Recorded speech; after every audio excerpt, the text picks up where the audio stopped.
작가 이어령이라는 분이 쓴 아들이여 이 산하를이라는 책에 이런 이야기가 있습니다. 어느 마을에 나이가 지긋하신 할아버지 계셨는데요. 수염이 굉장히 길었나 봐요. 아마 30년 정도 수염을 길었는데 동네 어린 꼬마가 그것을 보니까 참 신기해서 야, 할아버지 수염 참 길다, 멋있다 그러면서 이제 개구장이가 할아버지에게 슬쩍 묻습니다. 할아버지 수염이 꽤 길으신데요. 혹시 주무실 때에 수염을 이불 속에 덮고 안에다 넣고 주무세요? 아니면 그 긴 수염을 이불 밖에다 내놓고 주무세요? 라고 묻습니다. 곰곰이 생각해 보니까 어떻게 생각이 안 나는 거예요. 그래서 그날 밤에 그 어린이에게 어떻게 대답해 줄까라고 생각하면서 한번 이불 속에 수염을 덮어봤습니다. 그랬더니 참 답답해요. 또 그리고 수염을 이불 바깥에 내놓았습니다. 그랬더니 뭔가 또 허전하는 그런 모습이 됩니다. 그렇게 살면서 깨달은 것이 그렇구나. 내가 수염을 30년 동안 기르려고 이렇게 있는데 내가 어떻게 있었는지를 그동안 모르고 살았구나 하면서 그런 생각했다라고 이야기합니다.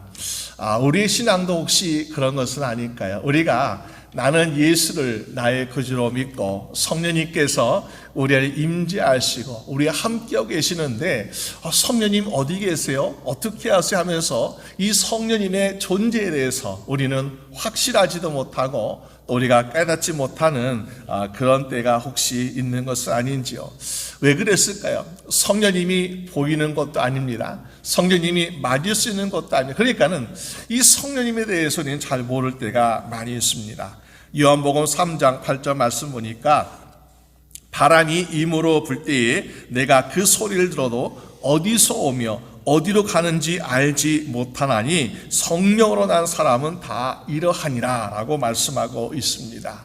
우리가 성경에 보게 되면요, 성령님은 마치 비둘기같이 오신다라고 하기도 하고, 또 우리 사도행전에 보게 되면 성령님께서는 어떻습니까? 마치 바람소리같이 또 불의 혀같이 임하신다라고 이야기하고 있습니다. 또 성령은 어떨 때 마치 조용한 아침 햇살처럼 우리에게 임하시는 그런 모습도 있습니다. 그러니까는 이 성령님에 대해서 우리가 잘 모르는 그런 경우가 참 많이 있지 않습니까? 그런데 오늘 저희 분들에게 성령님께서 말씀하신 것이 무엇입니까? 오직 성령이 임하시면 우리 인생이 어떻게 되는가? 우리 인생이 변하게 된다는 것이요. 성령 임하게 되시면 우리 인생이 어떻게 변하는가? 오늘 말씀을 통해서 함께 나눠보고자 합니다. 먼저는 성령님이 임하시게 되면은 우리의 두려움이 사라지게 될 줄로 믿습니다. 우리 사람마다 두려움이 참 많습니다. 이것도 두렵고 저것도 두렵고 얼마나 두려워하는지요. 더군다나 예수님의 십자가의 사건을 목격하고 들었던 또 예수님 가까이 있던 사람들은 너무너무나 두려운 거예요. 왜?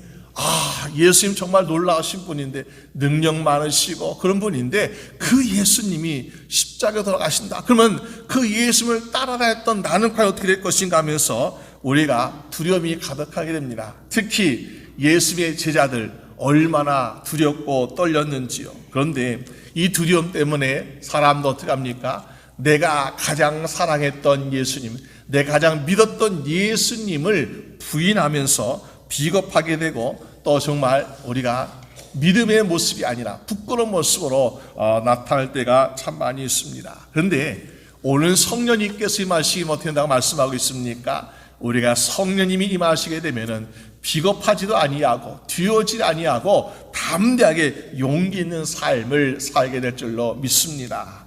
왜 그런가? 오늘 보니까 8절 말씀이 이렇게 말씀하고 있어요.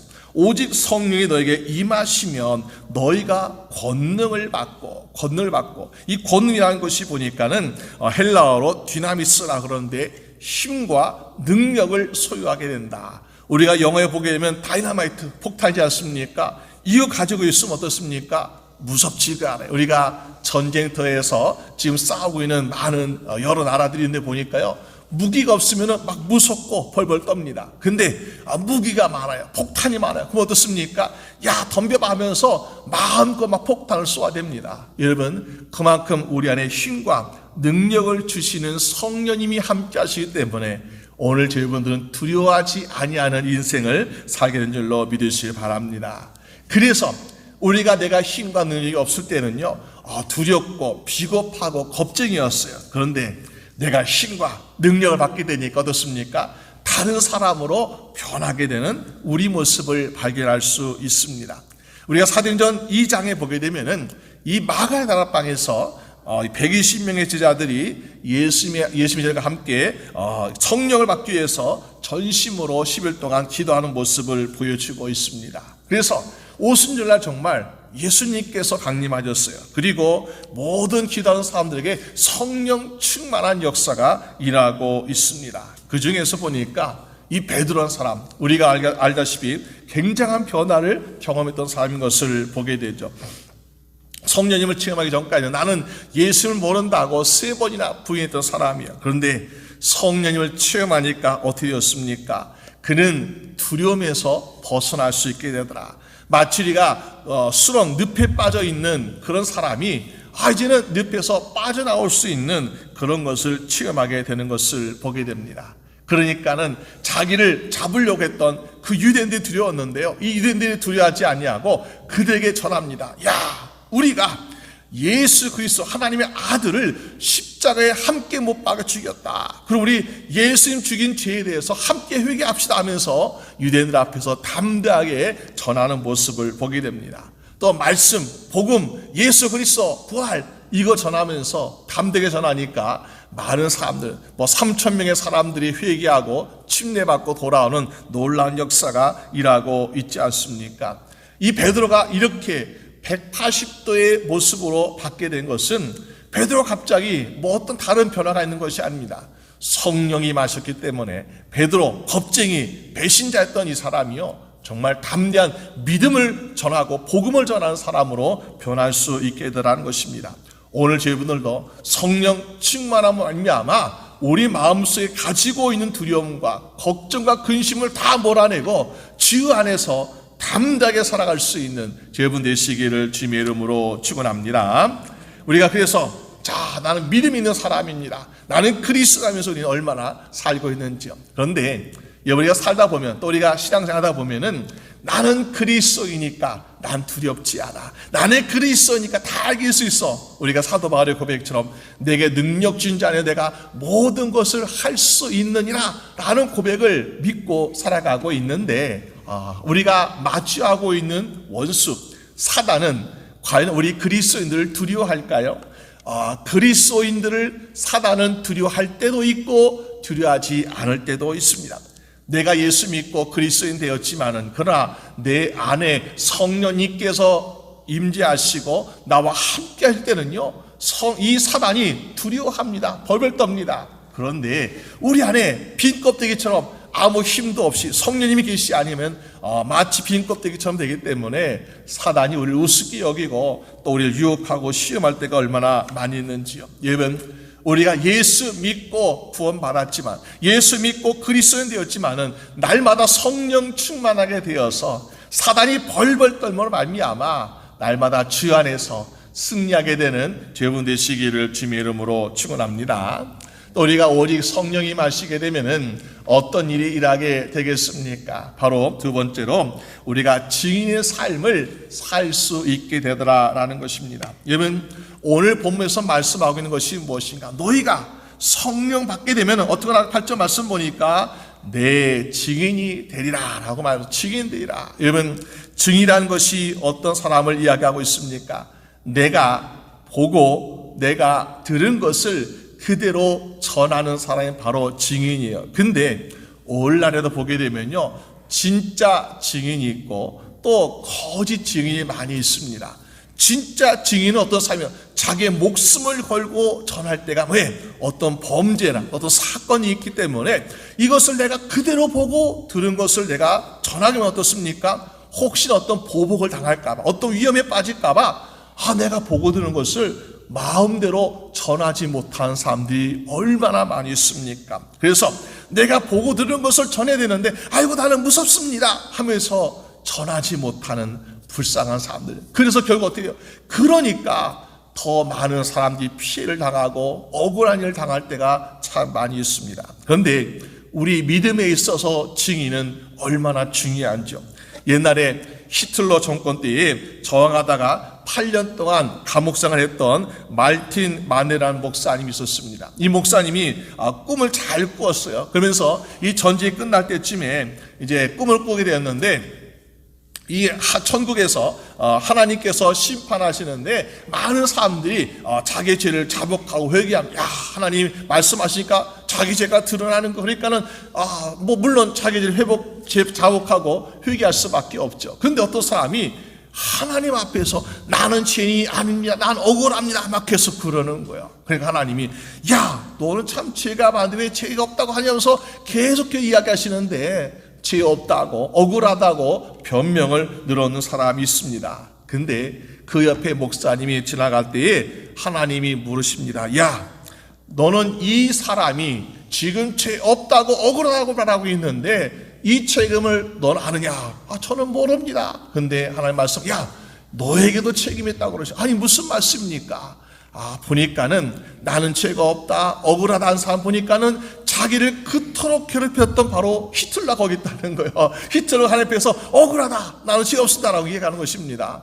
그러면서 하나님이 그 책임이 나에게 있다 말씀하시는 거예요. 하나님 무슨 말씀입니까? 내가 그렇게 핍박을 나가고 억울함을 나가고 그랬는데 아니 책임이 나에게 있다니 하면서 이 목사님도 억울하다는 그런 표정을 지었습니다. 근데 하나님 말씀하실, 야, 네가 핍박을 당했던 8년 동안 히틀러에게 너는 복음을 전했느냐, 증인의 삶을 살려라고 물으십니다. 아니요, 그러지 못했습니다. 그래, 바로 그거야. 네가 전하지 않았기 때문에 전쟁이라는 것이고, 네가 전하지 않았기 때문에 많은 사람이 죽었을 거야. 네가 만약에 전해서 그 심령에 조금이라도 예수 그리스도의 복음을 진심으로 받아들일 수 있었다면은 전쟁도 일어나지 않았을 것이고 많은 사람 죽지 않았을 것이라고 하는 말씀하실 때에, 야, 내가 정말 큰 실수했구나, 잘못했구나 하면서 회개했다는 그런 목사님의 이야기가 있습니다. 여러분, 우리가 세상을 탓하면, 야, 저기 세상에 악한 사람이 많이 있구나, 죄 지은 사람 많이 있구나, 저 나쁜 사람 때문에 세상이 악해지는 거야 라고 우리는 세상을 탓하고 사람들을 탓하는 그런 모습을 우리 안에 있지 않습니까? 근데 그 사람이 또 세상이 왜 악하게 되었을까요? 정말로 전해야 될 증인의 사명을 가지고 살아낼 사람들이 전하지 않았기 때문에 그들이 더욱더 죄를 짓는 것이고 세상에 더욱더 악해지는 것이고 또 그들이 불쌍하게도 천국이 아니라 지옥으로 멸망의 길을 걸어가고 있더라는 것입니다. 여러분, 에스겔서 18장 23절 말씀 보니까 나주 여호와가 말하노라, 내가 어찌 악인의 죽는 것을 조금인들 기뻐하랴, 그가 돌이켜 그 길에서 떠나서 사는 것을 어찌 기뻐하지 않으겠느냐. 여러분, 이것이 바로 하나님의 마음인 줄로 믿습니다. 하나님은 한 사람이라도 그냥 멸망당해서 지옥 가는 것을 기뻐하시는 것이 아니에요. 하나님의 한 사람이라도 돌아와서 하나님의 자녀가 되고 백성 되는 것을 기뻐하시는 하나님이신 줄로 믿으시 바랍니다. 그래서 먼저 구원받고 먼저 복음 믿게 된 오늘 저희분들에게 어떤 삶을 주셨다고요? 증인의 사명을 주셨다. 위트니스, 증인의 사명을 주셨다. 너희가 보고 들은 것, 너희가 경험한 것, 너희가 아는 것을 전하라고 하는 증인의 사명을 준 줄로 믿습니다. 우리가 증인의 사명을 다하게 될 때에 우리가 많은 사람을 구원하지 못해도 한 명이라도 우리가 그 영혼을 지옥에서 천국으로, 멸망에서 생명으로 인도할 수 있다면 그것이야말로 얼마나 기쁘고 감사한 일이겠습니까? 오늘 저희분들의 이웃이나 형제 자매들 가운데 아니면 또 우리가 믿지 않는 주변의 많은 사람들 가운데 한 명이라도 우리가 증인의 사명을 다해서 그들이 하나님께 돌아온다면은 주님께서 가장 기뻐하시는 인생이 될 줄로 믿습니다. 그래서 우리가 그 증인의 사명을 감당해야 돼요. 주님, 내가 보고 들은 것을 전하게 해주세요. 내가 아는 것을, 내가 믿는 것을 전할 수 있게 해주세요. 근데 증인의 사명을 하다 보니까 어떻습니까? 너무나 두렵고 떨리는 거예요. 세상이 무섭고 핍박이, 환난이 무섭고 얼마나 무섭습니까? 그때에 오늘 우리에게 이 말씀을 주시고, 야, 네가 아무 때나 증인 사명 하는 것이 아니라 내가 너에게 증인의 사명을 감당할 수 있게 해줄 거야. 뭐라고요? 8절 말씀 보니까 오직 너에게 성령이 임하시면. 그래, 야, 너 증인 어떻게 할까 걱정하고 있지? 두려워하고 있지? 걱정하지 마. 오직 성령이 너에게 임하시면 증인되라 라고 말씀하고 있습니다. 여러분, 오늘 우리가 증인의 사명을 감당하길 원하는데 주여 성령 충만하게 하여 주시옵소서. 그래서 내가 증인의 사명을 감당할 수 있게 달라고 간구할 수 있는 여러분 되시기를 주님의 이름으로 축원합니다. 그래서 성령이 너에게 임하시면 너는 온 유대와 사마리아와 땅 끝까지 가서 복음을 전하라 라고 말씀하고 있습니다. 이것이 바로 주님 말씀인 것입니다. 그런데 그 당시 예루살렘에 있는 제자들이나 예루살렘에 있는 사도들이나 예루살렘에 있는 성도들은 어떤 생각을 가지고 있었을까? 야, 우리는 하나님의 택함 받은 백성이고 우리 하나님의 자녀다. 우리는 구원받았다. 참 기뻐하는데요. 그런데 이 증인의 사명을 예루살렘 안에서만, 유대 땅 안에서만 하고 있는 그들의 모습을 보게 됩니다. 왜? 우리가 구원받은 것은 당연해. 우리가 믿고 구원받은 건 당연하지만은 그러나 이방인들은 우리가 구원받지 못할 거라고 생각하고 있다는 것입니다. 그래서 이방인들 가운데도 착한 사람 많습니다. 이방인들 가운데 하나님을 신실하게 경건하게 믿는 사람 참 많습니다. 그래서 이방인들이 처음 우리가 회심한 사람, 로마 군대 백부장 고넬료라는 사람이 있습니다. 이 사람은 항상 하나님께 경건하게 기도하는 사람이었어요. 그리고 그는 지배자였고 식민지 이 유대 사람들에게 참 선한 일을 많이 하고 그들에게 회당도 지어지고 얼마나 인정받고 존경받는 사람인지. 그러니까는 사람들이 생각하기를 야, 로마 백부장이지만은 이방이지만은 참 착하다, 참 인격이 있다, 존중받을 만하다, 칭찬은 많이 해요. 그런데 생각은 어디까지입니까? 그러나 그는 이방이기 때문에 구원받지는 못해 라고 하는 생각을 가지고 있더라는 것입니다. 그래서 이 이방인에게 복음 전하는 사람이 없습니다. 제자들도 사도들도 복음 전하지 않았습니다. 왜? 이방인은 구원받지 못한다라고 생각하고 있다는 것이요. 그런데 성령님께서 들어가십니까? 베드로에게 환상을 보시면서 야, 베드로야, 그에게 가서 복음을 전해라. 왜? 이방인이지만은 분명히 말씀하신 오직 너에게 성령이 임하시면 온 유대와 사마리아 땅 끝까지 이방인 지역까지 가서 복음 전하라고 말씀하셨는데 이 테두리 안에 있는 이방인에게까지 복음을 전하지 않는다면 너희가 어떻게 사마리아에 갈 것이고 너희가 어떻게 땅 끝까지 가서 복음을 전하겠느냐? 그러면서 성령님께서 베드로의 발걸음을 이 로마 백부장 고넬료에게 보내신 것을 보게 됩니다. 그게 어떻게 됐습니까? 그들이 이방인은 구원받지 못할 거라고 생각했던 이 고넬료 집에 가서 복음을 전했더니 그 사람이 예수를 믿고 또 침례받고 처음으로 구원받은 이방이 되고 있는 모습을 보게 됩니다. 여러분, 왜 그런 일을 하고 있습니까? 이방인 때문에 구원받지 못하다는 이 생각이 우린 깨져야 돼요. 왜?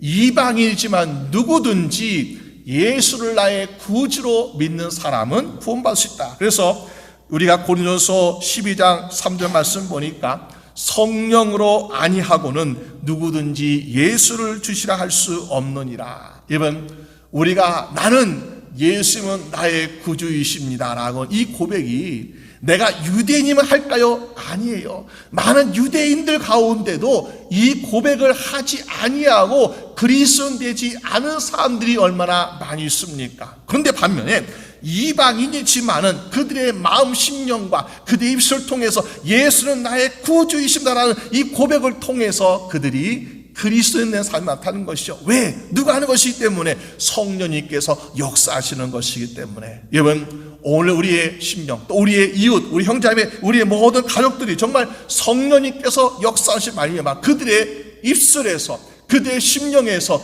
예수는 나의 구주입니다라고 고백함으로 말미암아 함께 주 안에서 그리스도인 되는 놀라운 축복이 나시기를 주님의 이름으로 축원합니다. 그러기 위해서 어떡합니까? 먼저 증인된 사명을 우리가 감당할 수 있어야 되겠더라. 그러면 어떡합니까? 성령님께서 함께 하시기 때문에 역사하셔서 그 놀라운 일이 일어날 줄로 믿습니다. 또 세 번째로 오직 성령이 마시게 되면 어떤 일이 하겠습니까? 새로운 소망을 가지게 될 줄로 믿습니다. 여러분, 예수님께서는 제자들과 많은 사람들에게 약속하셨어요. 야, 내가 분명히 약속하는데 너에게 선물, 보혜사 성령, 도우시는 성령을 보내셨다라고 약속하셨습니다. 그리고서 정말로 그들이 기도하니까요, 성령이 오시는데요, 예수님께서 죽음을 이기시고 부활하십니다. 그런데 부활하시는데 보니까 처음에 부활할 때는 너무너무 좋은 거예요. 야, 예수님이 돌아가셨다, 죽으셨다. 그때는 야, 이제 우리 끝났구나, 도망치자, 숨자 하면서 얼마나 벌벌 떠고 제자들과 많은 사람들이 무서워했습니까? 그런데 예수님이 죽음을 이기시고 부활하시니까 야, 이것만큼 우리에게 힘이 되는 것이 없습니다. 이것만큼 우리 자신만만한 것이 없어요. 야, 우리가 믿고 있는 예수님, 우리가 있는 다른 예수님은 죽음을 이기시는 분이구나. 이 생 어느 누구도 죽음을 이긴 자가 없는데 죽음을 이기신다? 예수님께서 또 그 부활을 우리에게 주셨다? 야, 우리가 로마의 정권이 무섭지가 않구나, 헤롯의 핍박이 무섭지가 않구나, 아무리 핍박을 하고 아무리 칼로 찔러 죽여도 우리도 예수님처럼 부활하면 되겠다 라는 생각으로요, 예수님의 제자들도 얼마나 기세가 등등하고 야, 예수님 부활했다, 우리도 부활할 것이다 하면서 복음을 전하는 삶을 살게 되는 것을 보게 됩니다. 그러면서 야, 주님의 때가 이제부터 시작이구나, 이제 진짜 메시아의 시대가 도래했구나 하면서 그들은 기대하고 있는 모습을 보게 됩니다. 그런데요, 오늘 성경에 보고 있는 것처럼 어떻습니까? 예수님께서 부활하신 후에 40일 동안 사람들에게 나타내 보이셨다가 어떻게 하셨습니까? 예수님께서 계속 계신 것이 아니라 하늘로 올라가 승천하시는데 구름 속으로 빠이빠이 하시고 가시면서 구름이 가리니까 이제는 예수님이 보이지 않게 되더라. 그러니까 예수님의 제자들이 이제는 깜짝 놀란 것, 아니 예수님 좀 더 계셔야 되는데 이 예수님께서 세상을 지배하시고 우리가 높은 자리에 올라갈 때까지 예수님 계셔야 되는데 예수님께서 하늘로 올라가시니 내려오지 않는 모습을 보게 됩니다. 그래서 제자들이 어떻게 돼요? 하늘을 계속 언제 오실까? 잠깐 올라가신 거겠지? 잠깐 하나님 만나고 오시겠지? 잠깐 기다리는데 그 잠깐이 한 달이고 1년이고 계속해서 예수님이 내려오고 계시 않는 모습을 보게 됩니다. 그러니까 예수님의 부활하심을 목격하고 기대했던 제자들과 사람들이 하늘만 바라보고서 허탈해가지고 험해가지고 하늘만 바라보고 있는 그 모습을 성경에서 보여주고 있습니다. 그들에게 가졌던 꿈과 기대가 다 없어진 것 같은 그런 삶이 그들 앞에 나타나 있지 않습니까? 그런데 우리가 소망 없는 인생 같은 우리 인생에게 하나님 어떻게 하십니까? 말씀으로 우리에게 소망을 주신 줄로 믿으신 바랍니다. 그래서 오늘 11절 말씀 보니까 뭐요? 너희 가운데서 하늘로 올라오신 이 예수는 하늘로 가심을 본 그대로 오시리라. 여러분, 이 말씀 어떻게 믿을 수 있겠습니까? 말씀대로 그다 이루어졌잖아. 말씀대로 우리가 성령으로 잉태신 예수님, 말씀으로 육신되어 이 땅에 오신 예수님, 말씀대로 십자가에 달려 돌아가시고 말씀대로 죽음을 이기시고 부활하신 예수님을 다 우리는 보았잖아요. 그러니까 그 말씀이 어떻다고요? 말씀대로 하늘로 올라가신 그 모습 그대로 오시라, 그 말씀을 또 우리가 붙잡을 수 있다라는 사실을 성경에서 보여주고 있습니다. 여러분, 소망이 없는 사람에게 우리가 무엇으로 소망을 줄 수 있겠습니까? 우리가 물질을 더 준다고 해서, 내가 뭐 어떤 것을 좋은 거 산다고 해서 소망을 주는 것이 아니라 우리의 참 소망은 하나님께서 주시는 말씀, 이 말씀 안에 참 소망이 있는 줄로 믿습니다. 그래서 이 말씀의 소망을 믿고 하늘을 바라보는 것이 아니라 다시 오실 예수 그리스도를 기다리면서 2000년이 넘도록 우리는 기다리고 있더라라는 것입니다. 여러분, 세상에 어떠한 약속은요, 보니까 유효기간이 있습니다. 그래서 이 기간이 있기 때문에 세상의 약속은 때로는 믿지만은 또 믿지 못하는 거야. 이 약속 얼마나 아쉬운지요. 제가 예전에 어떤 성도님이 목사님 이거 좀 쓰세요 하면서 아주 기프트 카드 주셨어요. 큰 가게에 쓸 수 있는 기프트가 지어가지고 처음에 아까워서 잘 보관했는데 몇 년 지나니까 이게 딱 나타나는 거예요. 그래서 야, 이거 좀 써야지 하면 다 가져갔습니다. 물건을 다 고르고 계산하려고 하는데 딱 계산하니까 안 된다는 거예요. 왜 안 됩니까? 그거는 유효기간 지났습니다. 그러는 거예요. 야, 정말 너무 아쉬웠어요. 아니, 왜 유효기가 있어가지고 이게 없어지는 것인가? 참 아쉬웠습니다. 제가 유효기한을 체크하지 못한 잘못이 있었겠죠. 마찬가지요. 우리 세상에서는 사람의 약속, 말, 심지어 법도 우리가 유효기간이라는 것이 있습니다. 그래서 그거를 믿기는 믿지만은 또 온전히 영원히 믿을 수가 없다는 사실이죠. 근데 우리가 가지고 있는 우리 신 하나님의 말씀 어떻습니까? 말씀에는요 유효기간이 없습니다. 말씀은 그것이 이루어질 때까지가 바로 유효기간. 그러니까 다 이루어지는 것, 그 말씀이 이루어질 때까지 다 주어진 것이기 때문에 영원한 말씀이고 온전한 말씀인 줄로 믿으시기 바랍니다. 그래서 우리 2000년 지났습니다. 하나님 말씀 예수님께서 올라가신 대로 다시 오리라 그 말씀 100년 지났으니까 1000년 지났으니까 이거 유효기간 끝난 것이 아닙니까? 걱정하는 사람도 있습니다. 아닙니다. 하나님 말씀은 그대로 이룰 것이기 때문에 1000년이 지나고 2000년 지나고 3000년이 되더라도 말씀은 그대로 이루어질 줄로 믿으시길 바랍니다. 그래서 초대교회 성도들은요 믿음을 가졌어요. 말씀이 그대로 이루어지라는 믿음. 그래서 어떡합니까? 폭풍이나 번개가 칠 때마다 주님 이제 오십니까? 하면서 기다리고 있습니다. 또 아름다운 밤하늘의 별을 보면서 주님 거기 계십니까? 언제 오십니까? 하면서 기다리고 있습니다. 이렇게 초대교회 성도들은 핍박과 환난과 자연과 모든 시간들을 보면서 주님의 오실 날을 기다리고 있더라. 그러면서 그들 인사할 때마다 어떻게 했냐? 마라나타, 주님께서 이제 다시 오신다라는 인사를 주고받으면서 그들 서로 격려해 주는 거예요. 우리가 핍박을 당해서 오늘 어저께 김지사님 감옥에 들어갔대. 김지사님 채찍 맞았대. 근데 주님께서 오십니다. 주님께서 오십니다 하면서 격려해지고 위로해지고 기도해지고 있는 모습. 그러면서 우리 사도행전 2장 46절 47절 말씀 보니까 날마다 마음을 같이하여 성전에 모이기를 힘쓰고 집에서 떡을 떼며 기쁨과 순전한 마음으로 음식을 먹고 하나님을 찬미하며 또 온 백성의 칭송을 받으니 주께서 구원받는 사람을 날마다 더하게 하시니라. 왜? 그들은 마음에 약속이 말씀이 이루어질 것을 믿는 믿음이 있었기 때문에 지금 이들이 편안한 가운데 이렇게 모이는 것이 아닙니다. 편안한 가운데서 음식을 먹고 교제하고 나누는 것이 아닙니다.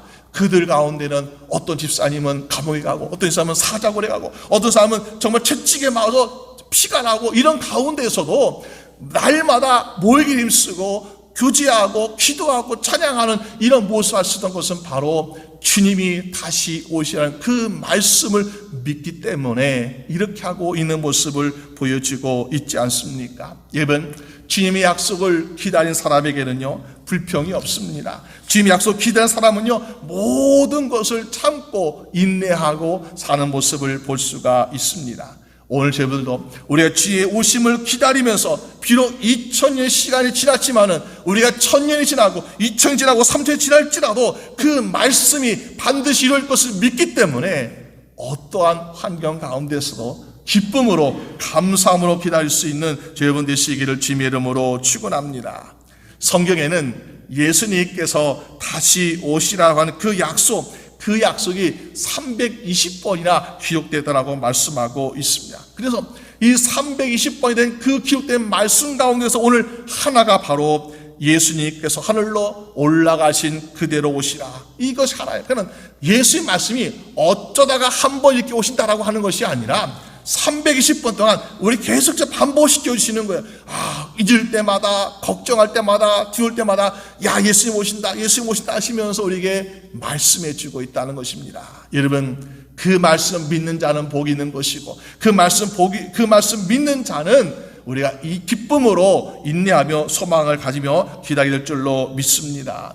그렇게 하기 위해서 어떻게 하십니까? 성령님께서 우리에게 그 마음을 주시는 거예요. 성령님께서 다른 건 우리가 믿지 못하게 하더라도 이것을 믿을 수 있는 믿음을 주시는데 성경의 말씀 보면서 어떤 사람은 언제 오실까 이런 사람이 있어요. 근데 성경 말씀 보시면서 어떤 분들은 야, 예수님 오신다고 하셨네, 야, 오실 줄로 믿으면서 이런 성경의 안목을 주는 것이 있고요. 어떤 사람 보니까 이 성령의 능력을 통해서 야, 예수님 오시니까 나는 예수님 오실 때에 좀 더 내가 더 오시기 전에 더 많은 증인의 삶을 살아야지, 기쁘게 살아야지, 구원받은 주의 성도 삶을 살아야 하면서 우리가 꿈과 비전을 더욱더 갖게 되는 인생을 살고 있지 않습니까?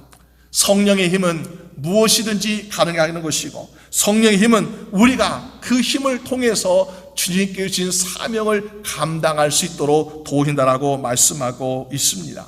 우리가 성경에 보는 것처럼 성령의 능력으로 겁쟁이, 비겁한 사람, 배신자였던 베드로가 정말 담대한 사람 되었고요. 또 슬퍼할 수밖에 없는 사람들이 기뻐하는 모습을 보여주고 있고, 성령의 능력을 통해서 핍박 가운데서 우리가 복음을 증가하는 증인의 삶을 사는 것도 보여주고 있고, 성령의 임함을 통해서 소망을 잃어버린 사람들, 하나님만 바라보고 있던 사람들이 예수 그리스도를 전하면서 증인의 삶을 살며 얼마나 복음을 전하고 있습니까? 오늘 저희들도 오직 성령이 임하시면 이 말씀이 2000년 전에 마가 다락방에 있던 제자들에게 해당되는 말씀이 아니라 오늘 우리에게 해당되는 말씀으로 우리가 받아들여, 주여 오직 성령이 우리에게 임하시면, 오직 성령이 우리의 가정에 임하시면, 오직 성령이 우리 교회 공동체에 임하시게 되면은 주여 우리가 증인의 삶을 살도록 도와달라고 간구하셔서 우리가 성령이 임함으로 말미암아 우리가 성령 충만하여서 두려움 없이 담대하게 복음을 전하고 날마다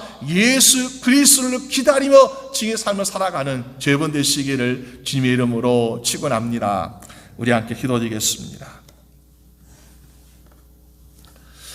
하나님 아버지 감사합니다. 이 세상을 살아가면서 정말 우리가 두려워할 것, 걱정할 것이 너무나 많이 있는데, 주님, 우리가 세상을 바라보거나 사람 바라볼 것이 아니라 오직 말씀의 약속을 바라보고 다시 오실 주님을 기다릴 수 있는 믿음 허락하여 주시옵소서. 아버지, 그러기 위해서 우리에게 필요한 것이 성령 충만한 인생인 줄로 믿습니다.